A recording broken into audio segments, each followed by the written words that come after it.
First of all, let me say thank you to Don and Cafe Mozart, our host for the evening.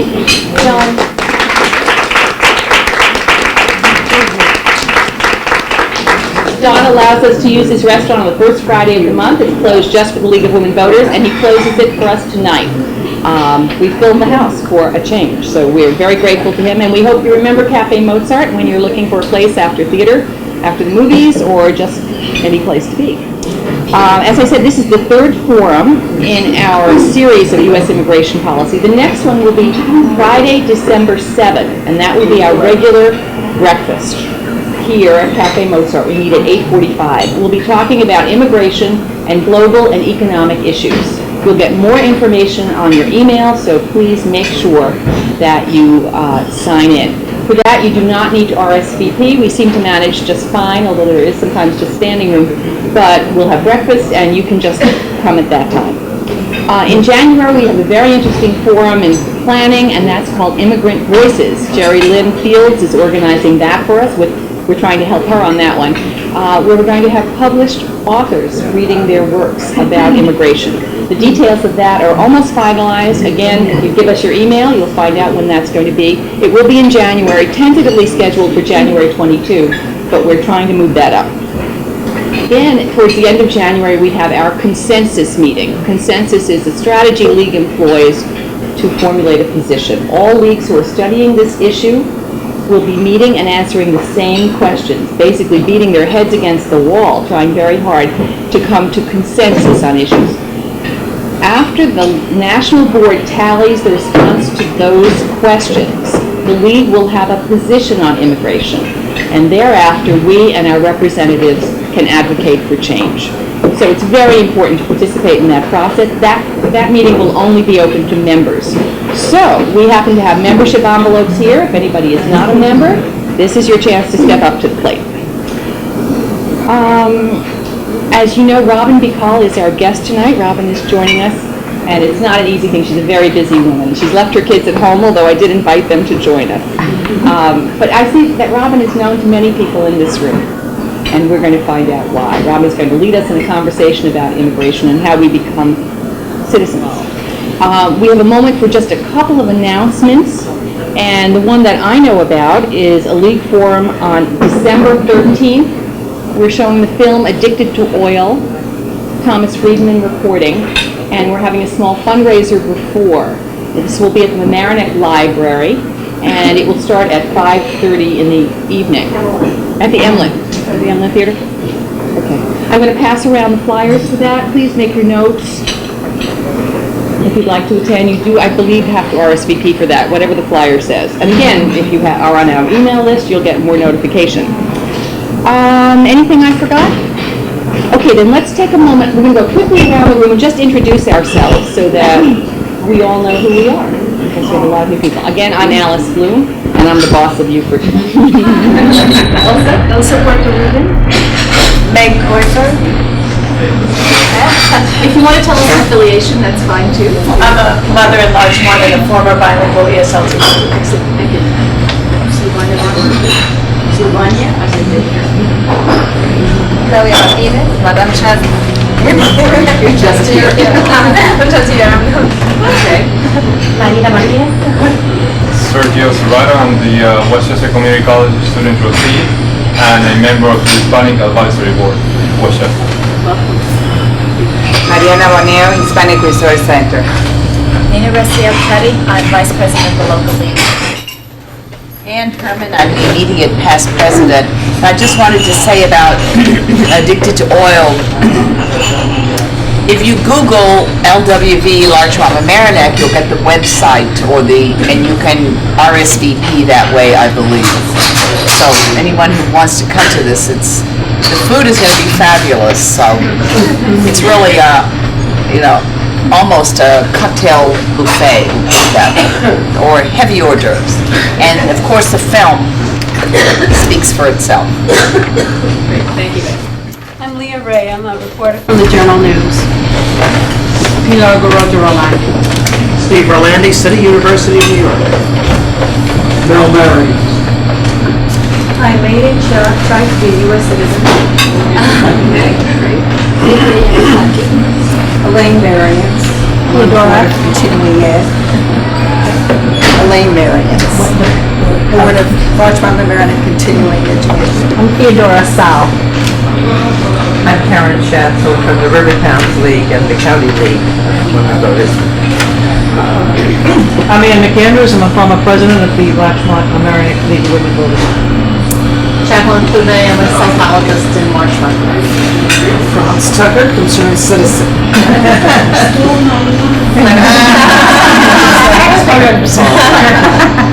Glenna Gray, taxpayer, concerned citizen, and child of immigrants. Very interesting. Mary D. Barrage, chairman of the Larchmont Mamaroneck Summit. Beth Hofstad, I'm the former president of the Mamaroneck League, and I run Senator Oppenheimer's district office. We thought before, Elsa is going to introduce Robin, but before we do that, we have a little quiz for you, something fun. Jerry Lynn has a quiz prepared of some of the questions that people who become citizens have to answer. It's a test that they have to take. Now, unlike the rest of the evening where I'm going to ask you to be recognized before you speak, feel free to shout out, okay? All right, Jerry Lynn. Okay. How many amendments does the Constitution have? 25. 27. Yes, 27. How many would have known that? What stops one branch of government from becoming too powerful? Balance. Both of those. Checks and balances or separation of powers is acceptable. The House of Representatives has how many voting members? 435. Yes. There are 4 amendments to the Constitution about who can vote. Describe one of them. We'll just do one person at a time. Who wants to? We have about a number? Property owners, you mean the original one? Or you mean today's world? Well, what they're saying is that there have been 4 amendments to the Constitution that describe who can vote. Well, women is what it's changed to any citizen can vote, meaning women and men can vote. 18 to 21. Yes, 18 and older. Must be citizen. Must be citizen. That one's, I think, implied. The other 2 is a male citizen of any race can vote, and you don't have to pay a poll tax to vote. What are 2 rights only for United States citizens? Oh, from the president, if you're born. Actually, that's not one of them. We were doing this in the office earlier today. Voting. Voting, yes. Run for office. Apply for a federal job, which I thought was interesting. And carry a U.S. passport. The Federalist Papers supported the passage of the U.S. Constitution. Name one of the writers. Madison. Yep. And Hamilton, John Jay. Alexander Hamilton, that's right. What territory did the United States buy from France in 1803? Who was president during World War I? Yep. Name one U.S. territory. Virgin Islands, Puerto Rico. Yes. Why does the flag have 13 stripes? All right. Well, let's see, how many people here would have passed?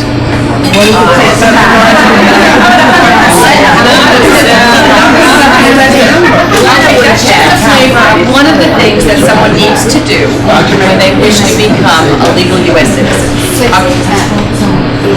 Okay, Robin's going to tell us a whole lot more in just a moment, but I'm going to turn the floor over to Elsa Ford to Ruben, who's going to introduce our guest tonight. Thank you, Alice. You're not going to say all that. Yes, I am. It's my pleasure to introduce Robin. And I have to read this because it's long. Robin Bicall is the senior partner in the law firm of Silverman Bicall in Sandburg, LLP, in White Plains, New York. She concentrates her practice in the field of immigration and nationality law. For over 24 years, she has successfully represented corporations individuals and families in diverse immigration-related matters, including family-based petitions, employment-based immigrant and non-immigrant petitions, deportation and removal proceedings, Violence Against Women Act petitions, naturalization and citizenship applications, registry applications, and appeals before the Board of Immigration Appeals. Ms. Bicall has also been highly successful when retained to reopen and appeal matters previously denied by the government. She lectures extensively throughout the Hispanic community and to non-for-profit organizations on all matters related to the field of immigration and nationality. Most recently, she moderated a continuing level education program on immigration sponsored by the Pace Law School and the Westchester Women's Bar Association. In addition to her work in the field of immigration and citizenship, Ms. Bicall has a long history of civic involvement. She serves as the chair of the Westchester County Hispanic Advisory Board and the president of El Centro Hispano of White Plains, a non-for-profit organization serving the Hispanic communities of White Plains and surrounding areas.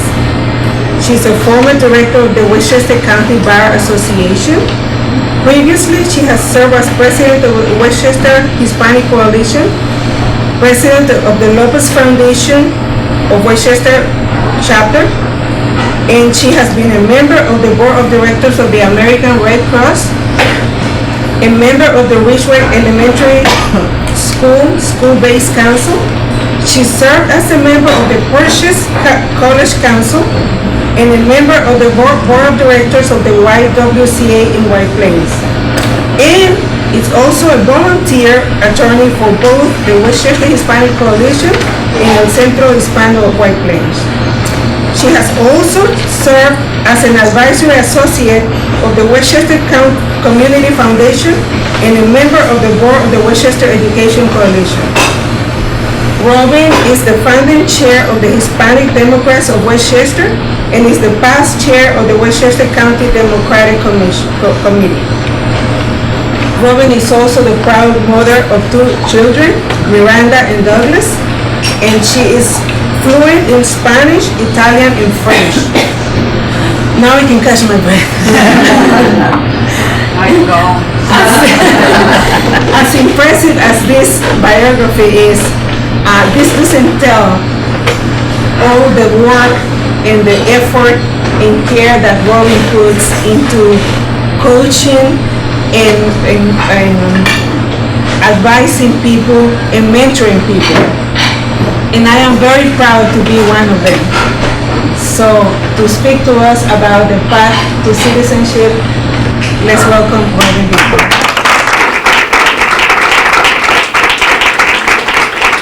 Okay, well, I think that talking about the path to citizenship, we have to start by understanding why people come to the United States and how they come to the United States. So what I'm going to do is try to kind of formulate a picture, since I was asked to bring a diagram, which I didn't, because it's all kind of in here in my head. But there are 2 ways that people come to the United States. They either come in legally or they come in through the border, however they can manage to get into the country. So I'm going to first separate those 2 out. Okay, so when people come into the country lawfully, they come in either as non-immigrants or as immigrants. So when they come in as non-immigrants, what are they coming for? They're coming to visit our country, visit friends or relatives, they're coming to study, and they're coming to work, they're coming to do some kind of traineeship. So there are all kinds of different non-immigrant reasons why people come to the United States. So they apply for visas at the U.S. Embassy for the most part, and the U.S. Embassy employees look to see whether the person's intention in coming to the United States is truly non-immigrant in nature. In other words, do they have the intention of returning to their country after they've stayed here for whatever purpose they're supposed to come to the country. So among those non-immigrant visas, we have student visas, where for the most part now, this is for college, master's degrees, or PhDs. High school students have been more restricted in the amount of time they're allowed to come to the United States. Then you have people that come to work temporarily, and those are your professional visas, which you see in the news a lot more of because IBM and Apple and all those big corporations need a lot of IT employees, and they're really limited by the numerical limitation that is placed on people coming into the country in that way. For example, of the 65,000 visas that may be allotted for 1 year, this past year, on the first day that applications were allowed to be submitted, all the numbers were used up for the fiscal year starting this last October through September of 2008, and they had so many applications that it ended up being a lottery just for those applications on that very first day that they accepted the applications, which shows how, how the system is totally broken. Because now, if companies want to bring in temporarily professionals, they can't bring them in until October of 2008.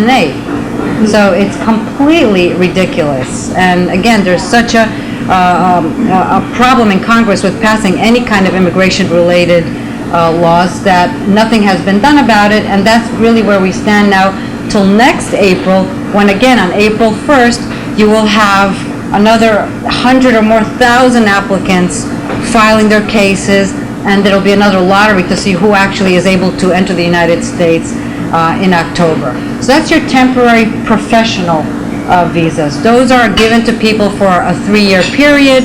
They can renew it for another 3-year period. And usually what ends up happening is during that time, the person will start applying for their permanent residence.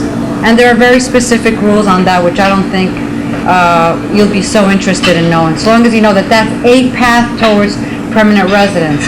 And for example, people that come from oversubscribed countries like India, like China, end up coming into the United States with either a student visa or a temporary professional visa, and they never leave the United States until they're at least a permanent resident, if not a citizen, because they're always afraid that if they leave, they won't be able to come back, that there'll be something coming in their way.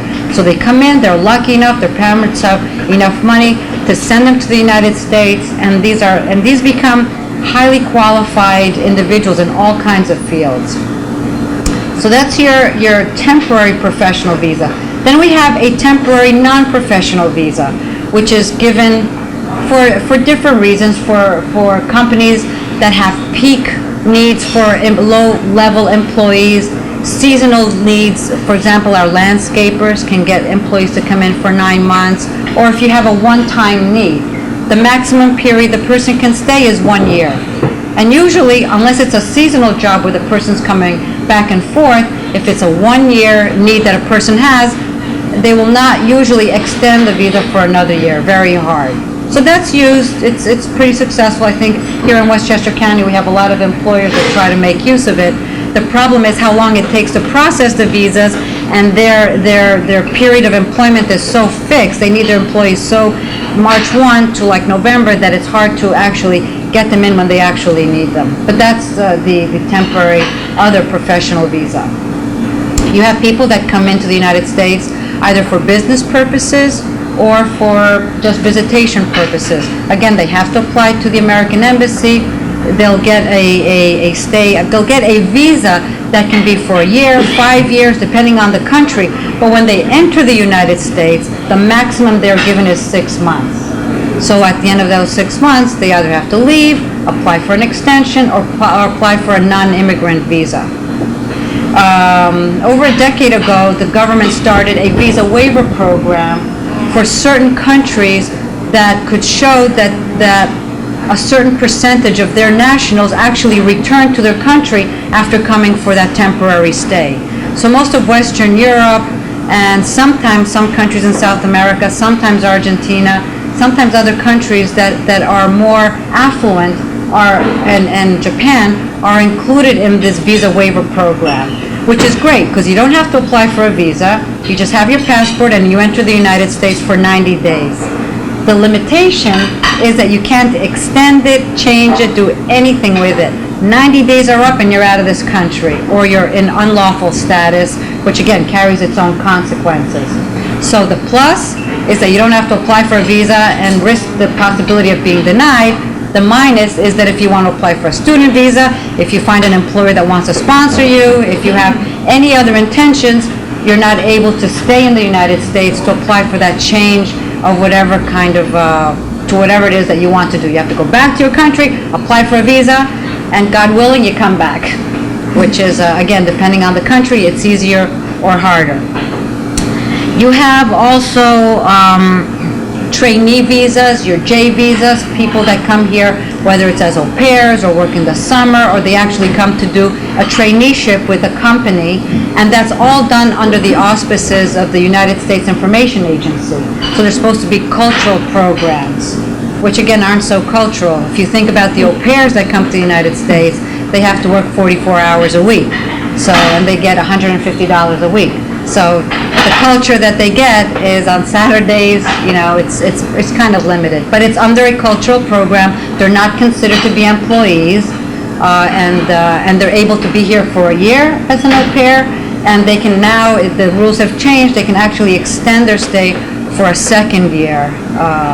And then after that, you know, I have my own opinions on that program as well.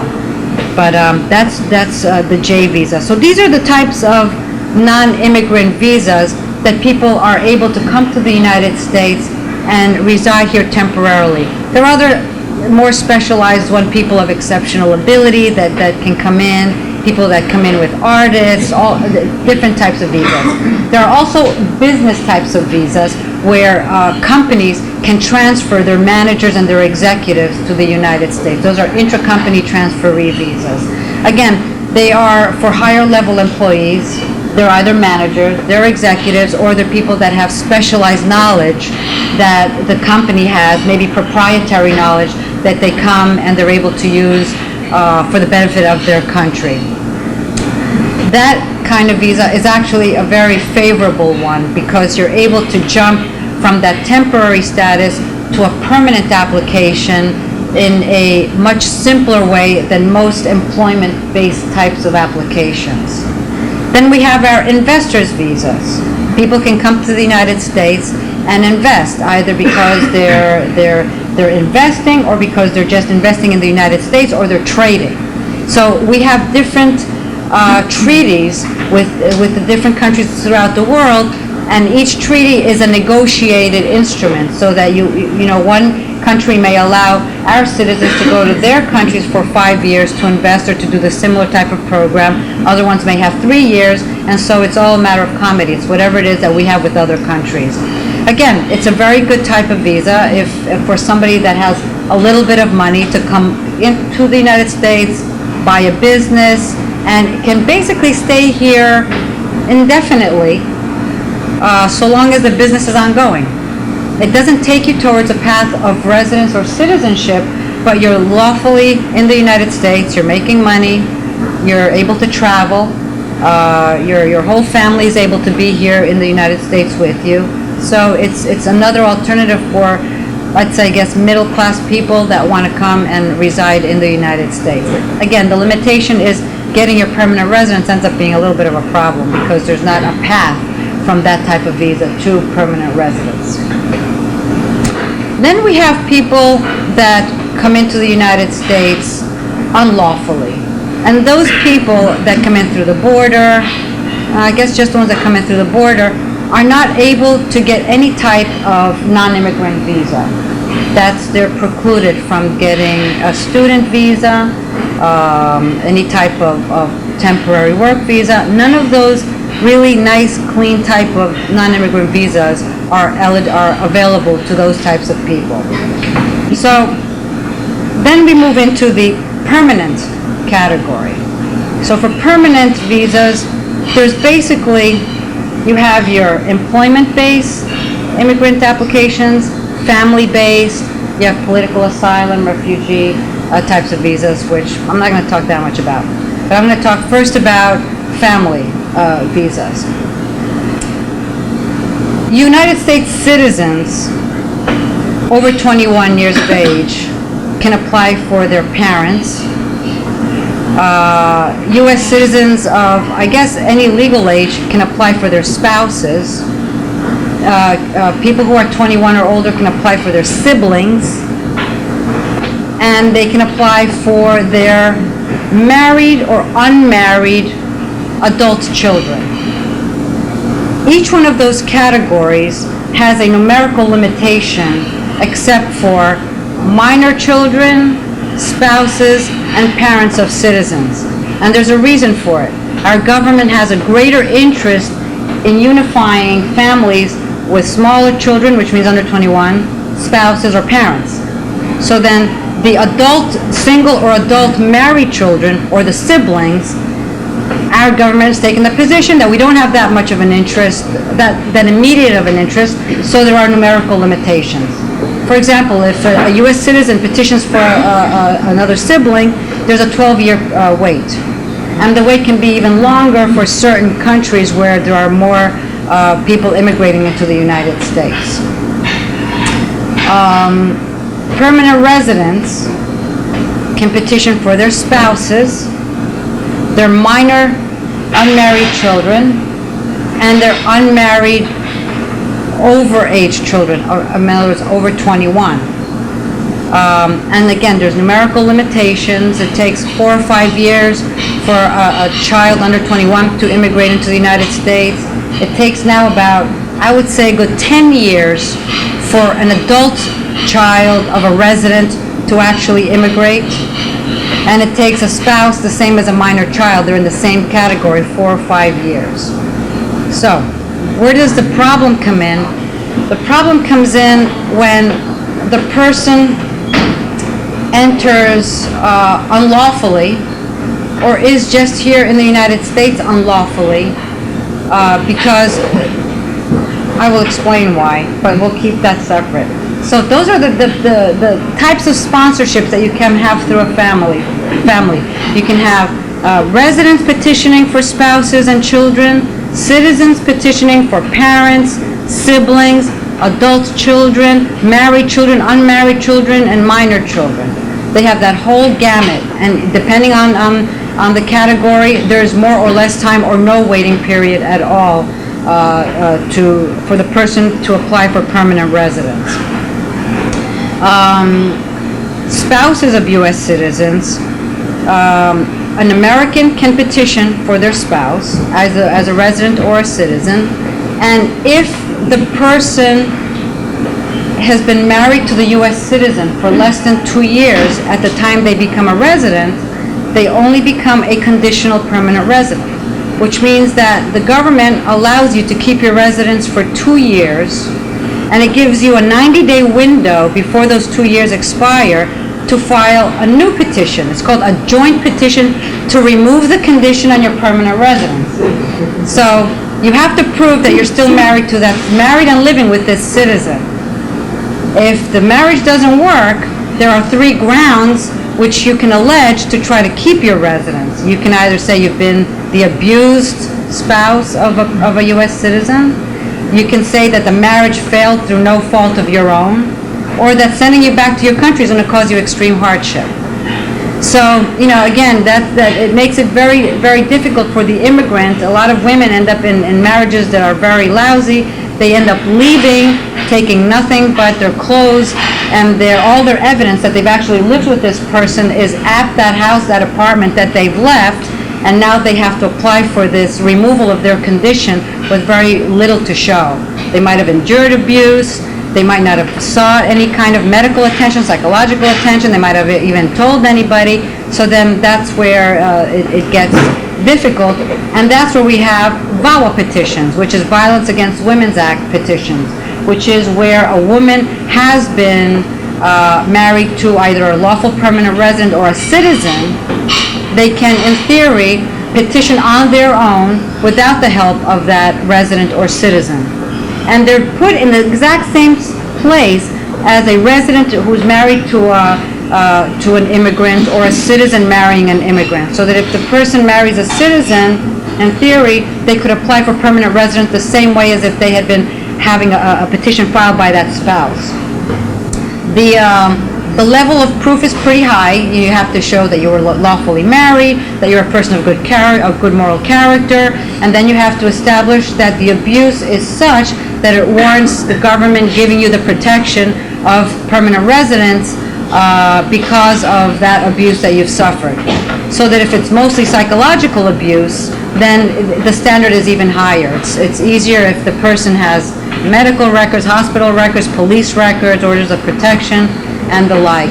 And I must say that of all the programs that our government has for immigrants, I think that the VAWA program has been more generous than not generous. It's been more protective than not. It really has tried to help the battered person acquire their permanent residence. Okay, so that's the family petitions, and if you have any questions, just write it down and I'll answer anything. I'm just trying to cover a lot of territory in not so much time. The other way, if you don't have a family member to sponsor you, is employment. So the employment category, the employment manner of becoming a permanent resident is also very interesting. And the government has broken down how many visas annually are allocated depending on the type of work and the type of education that a person has. So the people with the highest levels of education are usually in the preferred category. Some don't even need actual sponsorship by an employer. And then as you move down the ladder, if you have just like either a bachelor's degree or you have any kind of skilled job, you're placed in another category. And if you're in the unskilled category, which can be, your laborers, your nannies, your cooks, most of the cooks now, then there's even fewer visas. And most recently, the Department of Labor has been recodifying many of the jobs that used to be in a skilled category to an unskilled category. And that's really long. Right now, it doesn't really matter because everybody has to wait so long anyway. But I think it's going to have a larger impact once immigration is alive and kicking, which right now it's not, and I'll explain that too.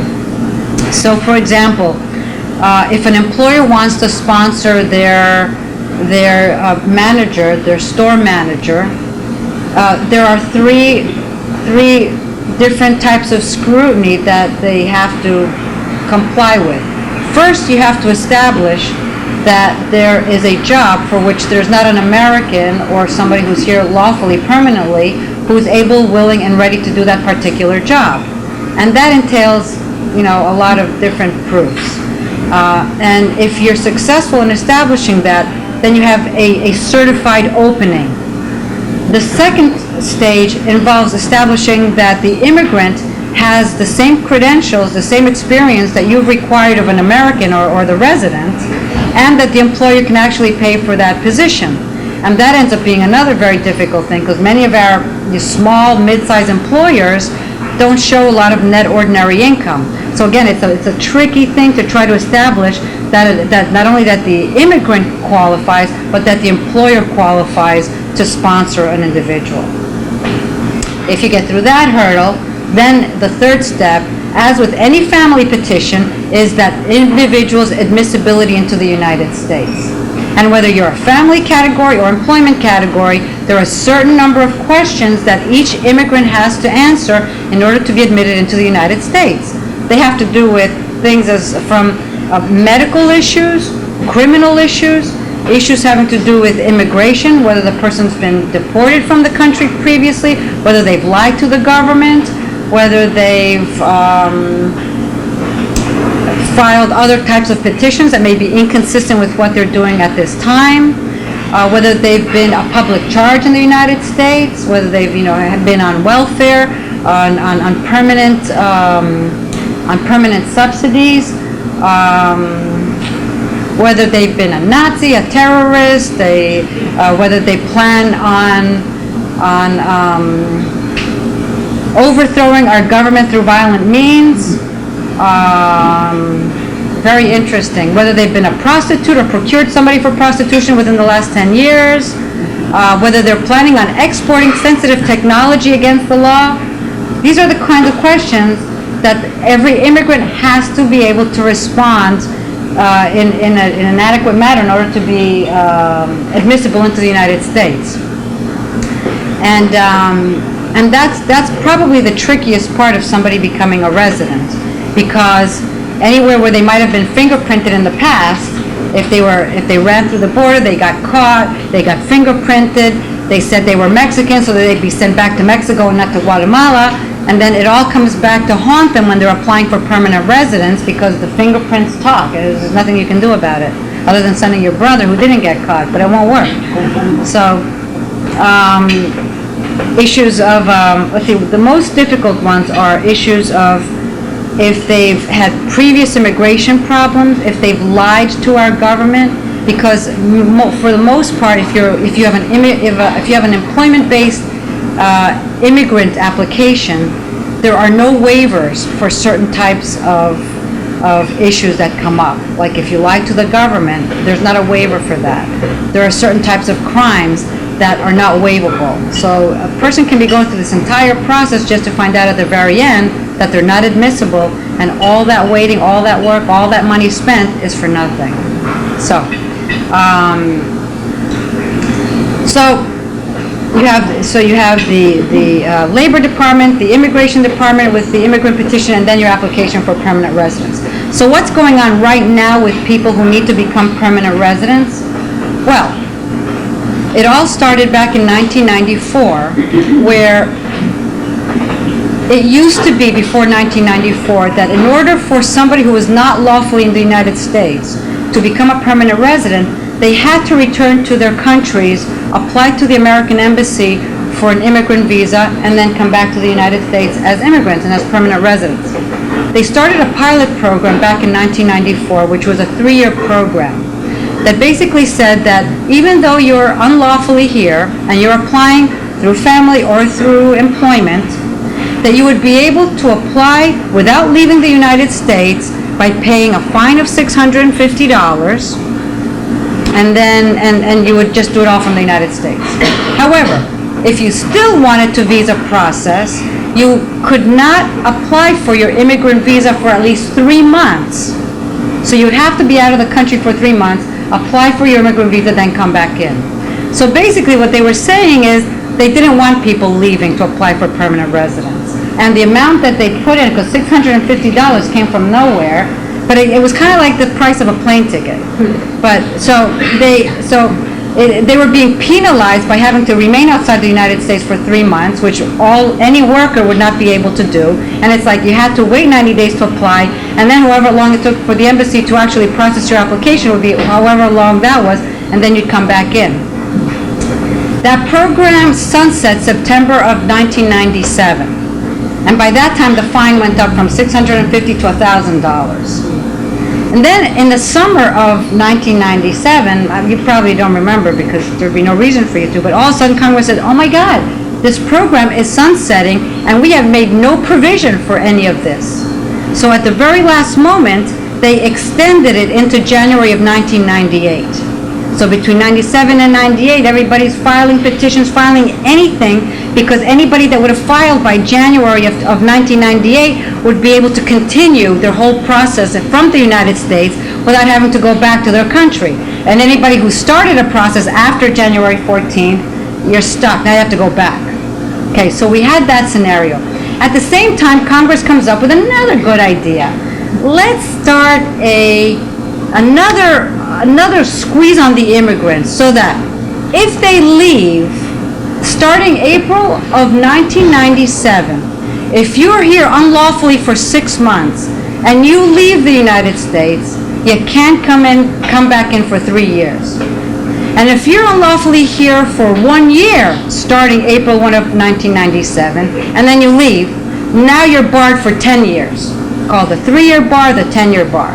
Didn't matter if you're married to a citizen, the parent of a citizen, the child over 17 of a citizen, employment-based applications. So it basically made every immigrant who's here unlawfully a prisoner of our country, and that's still the law today. So the law sunset finally in 1998. And then again, there was a big push by all the immigrant groups and a lot of the Congress people that were pro-immigrant to extend this law all over again. And they extended it again for a short period in 2001. So between January and April 30th of 2001, that was the compromise that Congress reached. Whoever filed any kind of family or employment-based petition or application would be grandfathered and would be able to apply for permanent resident without leaving the country. After April 30th of 2001, you have to go back to your country. Well, you can't go back to your country because you can't come back. So anybody since that time, and we're now in November of 2007, anybody who has, except for a certain number of exceptions, which I can tell you about, but for the most part, most immigrants that are here unlawfully and have not filed some type of application or petition by April 30th of 2001 is stuck in this country without being able to finalize their process. And it's a disaster. I've been practicing 24 years. There has never been a period this long where an entire generation of people has not been able to legalize their status. Kids that can't go to college, well, I'm going to get very political here, but can't go to college, can't get jobs because they can't get a social security number. I mean, forget about the ones that came willfully. The ones that came with them, all the little ones, are very stuck, and, we've had already a couple of, we're going on 8 years, which means that 4 years worth of college education already twice that haven't been able to pursue their dreams, of all kinds of immigrant children that have not been able to pursue their dreams. We almost had it this year. Again, they were pushing for the DREAM Act that would have allowed students at least who were here 5 years, who entered before they were 16, to apply for permanent resident. Failed. Even that failed. They couldn't even get that through. Nothing. So, anyway, we become permanent residents. Once the person becomes a permanent resident, which to me is like the angel that gets their wings, finally, then, for the most part, a person who's been here for 5 years as a permanent resident and has had good moral character, which for the most part means not having a criminal history and paying your taxes as you're supposed to, can apply for citizenship. Take the test, and it's a written test, an oral test, a reading test, and a civics test. They become U.S. citizens. People that are married to U.S. citizens and remain married can apply for citizenship after only 3 years. So they get a little bit of a benefit. That's only those types of people. And then again, it's like the whole immigrant wave. After they become citizens, they petition for the parents. They might petition for a spouse, for a child, whatever it is. And that's how the immigration continues. The one program I didn't mention is also the lottery. There's a visa lottery. And again, the visa lottery has gotten pretty tough. It used to be that a person could submit umpteen number of applications of visa lottery applications, and then they cut that out. You could only submit one. But if you're here unlawfully, you're not eligible either. So really, it's a migration from abroad at this point for the most part, because the undocumented person isn't eligible. Other than that, we have political asylum. But in political asylum, people that come in as refugees or apply for asylum status once they're in the country, it's successful. It can be successful depending on the country and the conditions, the reasons why you came to the United States. You have to prove that somehow you're identifiable in that government, that the government cannot or will not protect you. You have to show that there's been some pretty strong persecution or the fear of future persecution where you would get seriously harmed, injured, or killed. And when you become an asylee or refugee, it's indefinite. And after 1 year of being in that status, you can apply for permanent residence. But there are long lines for that because there's only a certain number of people that can actually become a resident on that basis per year, and so the person can be waiting many years in that limbo between asylee and permanent resident, and then they continue with the same flow as anybody else in the permanent residence and naturalization. complicated. Let's start with one question. One thing that occurred to me was, what has happened to all those young people who could not go to college? It's a disaster. What are they Disaster. doing? Is anybody keeping records of that? What are they doing? I'll tell you what I tell them to do. I mean, I tell them that they should at least take courses through continuing education. Take as many courses as you can pay for. Try the state schools, because now the state school, at least in New York State, has become a lot friendlier than it used to be, so that undocumented students, although they can't get loans, they're charged in-state tuition, which helps a lot. And I tell the parents to help them not lose their dream by at least studying part-time. But getting jobs is very hard without a social security number. So what do they do, Sergio? We have those cases, plenty of those cases at Westchester Community College where you get a person who got an associate degree and then they cannot move forward to a 4-year college. So then you're like, okay, at least you have an associate degree, but then what are you going to do? You can't get a job because you don't have a social security number. So what you do, just stay in school, like you said. Get another, if you have an associate in business, get one in liberal arts or get one in medicine, but stay in college until something happens. And get a job where they don't ask for those types of documents, blue-collar jobs. Jackie, yeah. I don't understand why our government doesn't have a guest worker program where everybody could at least be documented as a guest worker and pay taxes and, the government to keep track of people. What keeps us from having something like that? That question is just because there are certain anti-immigration, pockets that are very vocal. But let me tell you what I thought would work. They don't acknowledge that we have loads of undocumented people here? They don't care, and I don't think they're equally represented in all the states. So that there are certain states that have many more immigrants than others, and the ones that don't have as many, then it's a different mindset. But when Bush came out with the proposal for that guest worker proposal, I think that what would work would be that you can't have a guest worker program for the ones that are here already, because the ones that have come have given up so much to be here, to live like a third-class citizen, to really just suffer so much during all these years, that to tell them, okay, you're going to be able to be here for 3 years, possibly another 3 years, then you have to go back to your country, nobody's going to buy it.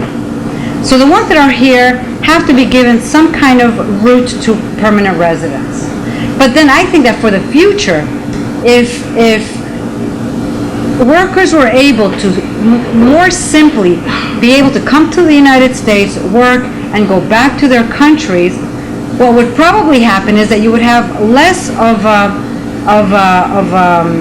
a magnet to bring the family here, because they really would rather stay there. It's not like they want to come over here. It's just that they end up being here, and then they have babies here, and then they're here. They're stuck here. But if they're able to just make some money and then go back to the family and keep the family intact, maybe we could have a guest worker program for the future, a non-immigrant to be able to come and go. But they make it too hard. It makes it so unworkable. Would the legislation that did not pass in Congress, would it have the DREAM Act?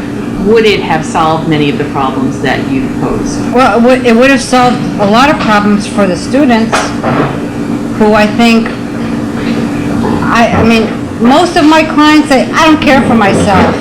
I want my children to be able to study and move up in the world, because that's why we came, for them. We came for our kids. So that DREAM Act would have been fabulous for our younger generations. Would it have solved all the problems? No way. I mean, we have really millions of undocumented people who have not committed crimes. Their only so-called crime is being in the United States without permission, basically. They're working, they would like to pay taxes. There's a misconception that they're using a lot of our resources, but really the schools, possibly the jails, but they don't go to doctors willy-nilly. I mean, they go when they're really just, they're Yeah, they don't use it like, and that's what some anti-immigrationists say, that they use the emergency rooms like they're private clinics. Well, I don't buy it. I think that the whole, the premise, all of the rights that had to be given up in order to pass this small law was much too high a price to pay. So again, I'm an American, so I don't even feel it, but to the extent that people can just hold on and just eke it out for another year till we have our elections next year, I'm praying that the next Congress will finally pass something generous, humane, for people that, you know, that don't have any kind of criminal history or major criminal history, are able to, you know, start working lawfully, paying taxes, and following the American dream like everybody else. You know, Robin, take a moment. Can you detail briefly what the DREAM Act was? Because I'm not sure everybody knows it. The DREAM Act was for students, and what it would do, it's basically saying that individuals who came to the United States under the age of 16 should not be penalized for being brought by their parents, their family members, whoever. So they should be allowed to apply for permanent residence. So, I mean, it was strict. You had to be here at least 5 years. You had to have entered under the age of 16, and there had to be an educational component. The whole purpose was for them to be able to pursue education. But I think those students had to have graduated from high school. Well, you had to have been here since you were 16. Now I don't remember whether you had to. You had to have either the GED or the high school. You had to have good moral character, so no problems with the law. Right. And then you had to complete 2 years of college. Can't remember. I believe, or 2 years of military service. And then you could apply for citizenship. Residence. Ah, I mean, okay. And that's what failed. That did not pass. Okay, Mariana. I think what is important that Robin is so good at sympathizing the whole history and how difficult it is we can't be looking at the legislators as the people that are going to change things for us. We have to be informed. I mean, the DREAM Act was a beautiful piece of legislation that I think is very much in the American values of bringing families and future for our children. I think laws like the Sensenbrenner, I mean, probably I would say that before 437, and it would be, what was that about? And as voters, we have to be informed about these things. They affect our daily lives and the lives of our neighbors and our communities. And this is the piece that is so difficult. I can't tell you how many contractors that, you know, the Hispanic Resource Center will come trying to sponsor for someone, and how difficult that is. How many homeowners love how a babysitter really takes good care, and we've seen that in public media with people that were in public office, you know, being questioned about their choice of babysitters. So there's no path after 9/11 particularly. There's no path, and we have an immigration clinic, and actually we do it for free so that people won't have to pay thousands and thousands of dollars. And you know, Robin, how many people will pay this kind of money to get a response from an attorney, or say, I put the papers in. We say in Spanish, metí los papeles, and it's in a drawer waiting, gathering dust. That thousands of dollars were charged for that consultation and filling out that form that is non-conducive, because there's no way. So this is the piece that I think as voters we have to be well aware that we need to be informed, and we need to participate in a way that will foster our vulnerable people in our community. And we all know them. We all see them in our streets. We all see them in our schools. So, you know, this is the piece. I'm going to be quiet. Could you detail some of the problems of the Bush immigration law, not the guest worker part, but the requirements for people to leave the country and to pay sums of money that we don't want to repeat, so we'll know what to say, what we can say that we do want for a new immigration law? Well, I think all of that is like, I don't think anything that's been proposed is actually going anywhere. We have, for example, there are laws that are not in effect right now, that are not working. Every like 15 years, there's a law called registry. Registry is a law that permits people who have been in the United States for a quote-unquote long period of time, which is usually 15 years, to apply for permanent residence without the need of any kind of sponsor, whether it be family or employer. So that the criteria is that you have been in the United States continuously and uninterruptedly, with maybe a couple of exits from the United States, but minor ones, who is a person of good moral character, who's paid their taxes, and who can prove that they've been here in the United States that amount of time, and they're allowed to apply for permanent residence. The last time that date was moved up was back in 1986, when we had the amnesty of 1986. And so they moved it to 1972. So ever since 1986, if you had been here since 1972, you could apply for permanent residence. So that law should have, back in like we were already like 86, 96, by the year 2000, it should have moved again to like 1985, 1986, or even 1990, so that anybody who had been here since that time could now apply for permanent residence. And it didn't happen. And here we are now in 2007, and it's still, you have to be here since 1972. It's ridiculous. So so if they just updated registry, it would probably take care of, who knows, maybe 20% of those people that need to immigrate. There are many people that have come to my office who just don't have an employer. They work for themselves. They own companies. They just work out for themselves, even if they don't have companies. And all those people are stuck because they don't have the spouse. The spouse is undocumented as they are, and they don't have the employer to sponsor them. So with registry, we'd get rid of a lot of that backlog. If we brought back this section of the law, it's called 245I, which is the section that permits somebody who's undocumented to apply without leaving the country. They charge $1,000 now for the old applications. My guess is it will pass again, only they're going to up the fine to $2,000. So a family that wants to apply for permanent residence is going to be paying through the roof, because right now just the application itself is $1,000.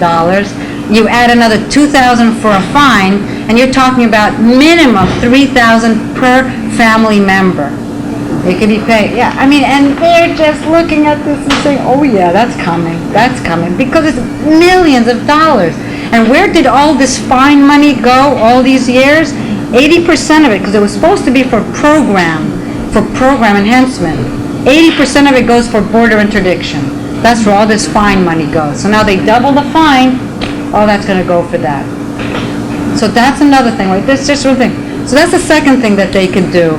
The guest worker program for the future would be another one.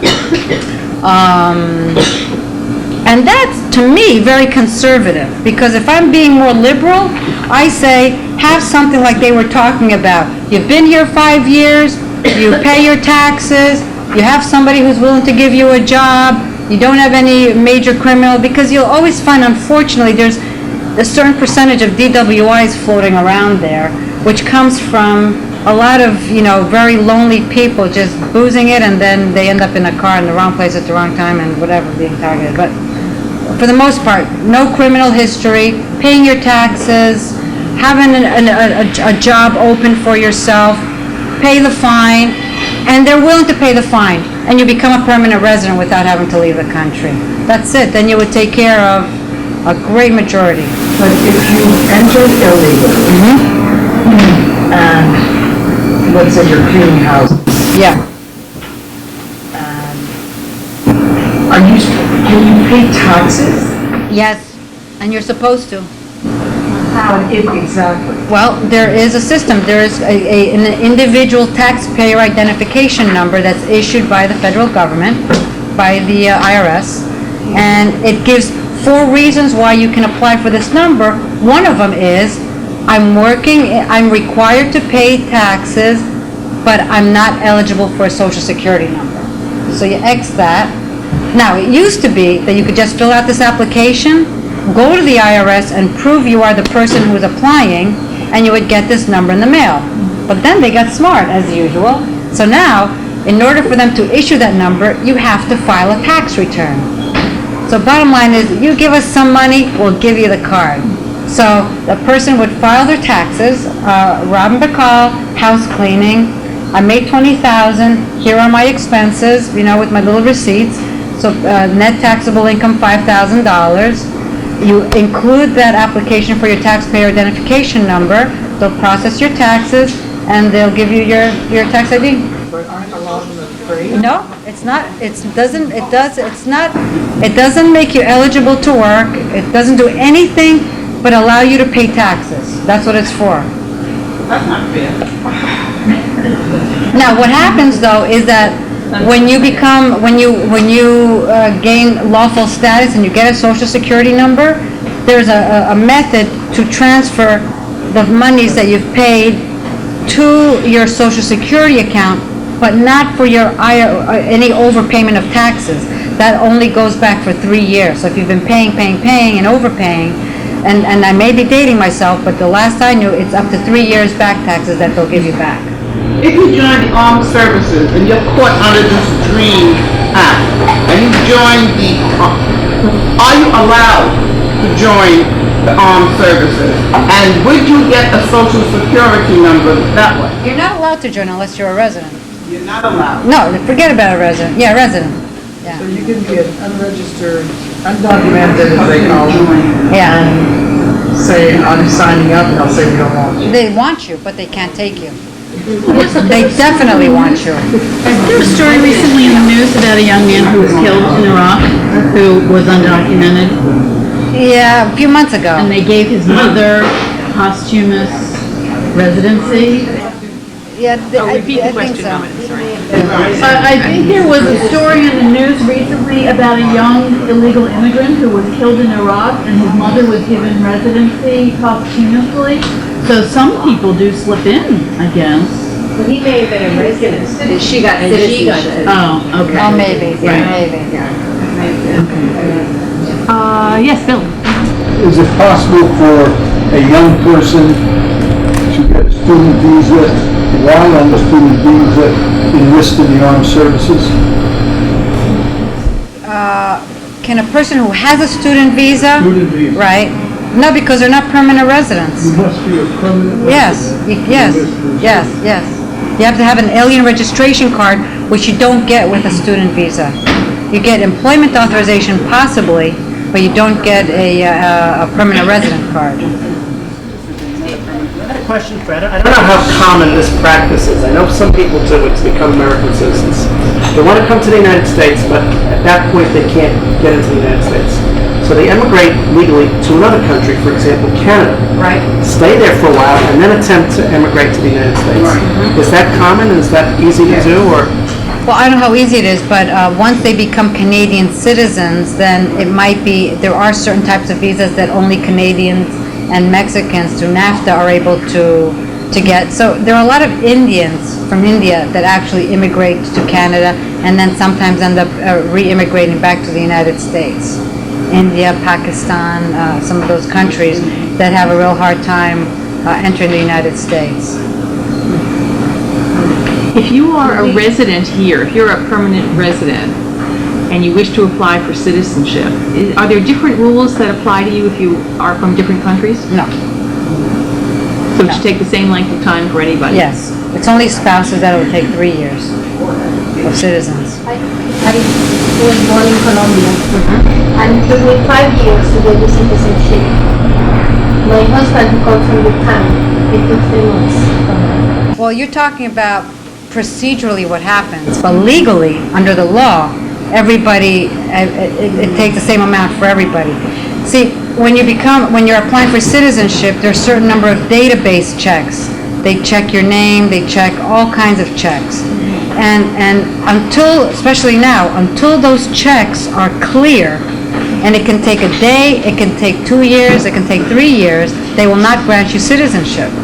So maybe, We arrive here at the same time. doesn't matter, it's your name. If your name is like John Smith, there are so many John Smiths that it might take a real long time for them to make sure that you're not that John Smith or that John Smith or the other one, but you come with a much less common name. And then women, if you have a married name and a single name, now you got 2 checks going, because they have to check you under the married name, if that's what you've been using, and your maiden name. So you're right, the application of the law may not be equal, but in theory, it's the same amount of time. But those 5 years are 5 years of talking about you being, I was a French citizen, I'm not an American citizen. And there was that 5-year waiting period. Right. Between the time you were a legal green card. Right, green card holder, right. Now gold. And now gold, so the gold green card, and became a citizen. It was those 5 years. So I can't imagine you're 70, your husband But what ended up, it also, back in 2002, they ended up changing systems, so a lot of people ended up getting really stuck. They didn't hear anything for 3 or 4 years. And then when they fixed the system, right, and it's really, the way they do things is, when you apply, whatever system happens to be in place at that moment, you're stuck with. So that the person that applies the day after you, if they're in a different system, can get it like in 3 months. But you're always stuck with whatever it is that you're... About that permanent, that green card. Right. She's talking about once she applied for citizenship, it took her forever, whereas her husband took 3 months. But they were both eligible to apply for citizenship at the same time. Social Security, you can get Social Security even if you're not a citizen, correct? So the question is, can you get Social Security if you're not a citizen? Yes, yes. Yes. The problem becomes if you leave the United States as a resident, you would lose your residence anyway if you left for too long.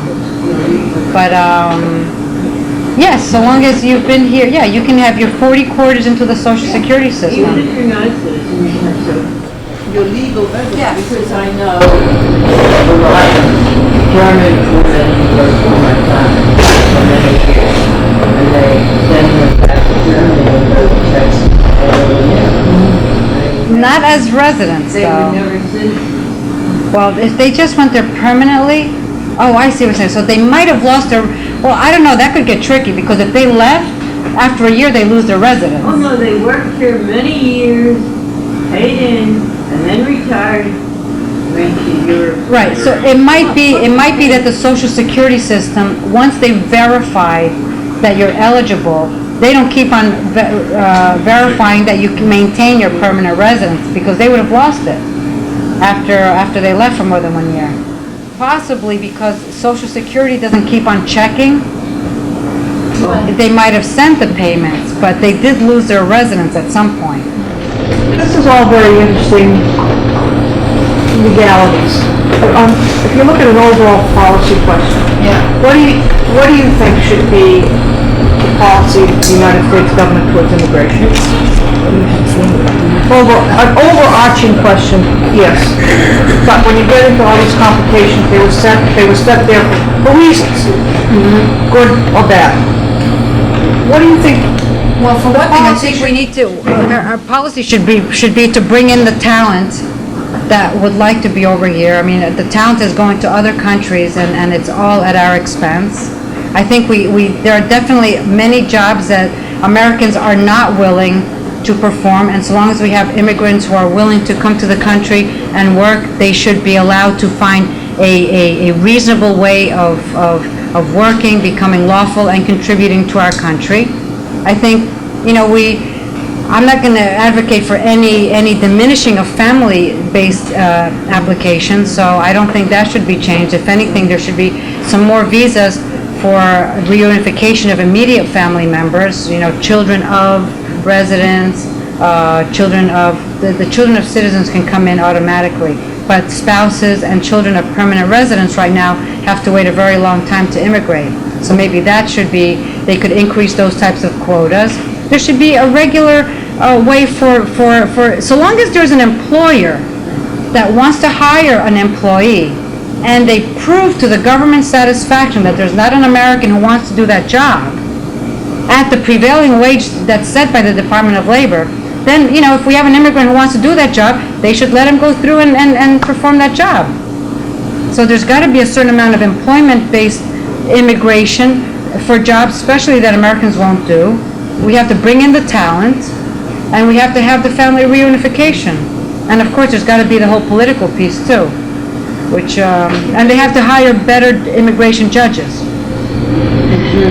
Yeah, just as a quick, why do you think there was such a row when Governor Spitzer wanted to issue driver's license?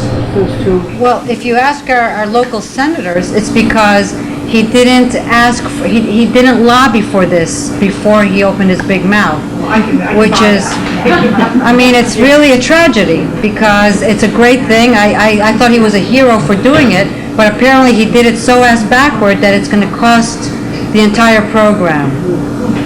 Do legal residents still have to register every January? No, they have to always tell the government when they move. You're obviously so knowledgeable as an attorney, but I also hear from your tone and see from your CV that you're also very politically active. I live in Mamaroneck. You're also a mom. I have my children in the Mamaroneck Avenue School. What is your most intelligent answer to my neighbors who will say, those people, those children are getting services, they're crowding up my children's classrooms, I'm a taxpayer, they are taking my place in the Mamaroneck Avenue free preschool, and they are, filling up, raising our property taxes, and they don't pay taxes. Okay, well, what's your most reasoned response to that? Well, first of all, any kind of real estate taxes are passed right on to the tenant. So they can't say they're not paying those taxes because they're the ones that are eating them, not the owner of the building. They're paying the sales tax. They're actually many times contributing to taxes, income taxes, and are not getting any return on any kind of overpayment of taxes or any Social Security taxes because they're not allowed to because they don't have a Social Security number. So so that argument is false. It's and many of these kids are actually born here. Their parents may be undocumented, but they're born here, and under the Constitution they have as many rights as anybody else who is born in this country. And unless they're a Native American, we're all immigrants, but they don't care to hear about that one because they stopped being immigrants. Painful issue. Yeah. We hear that a lot here. One more question, then we have to conclude.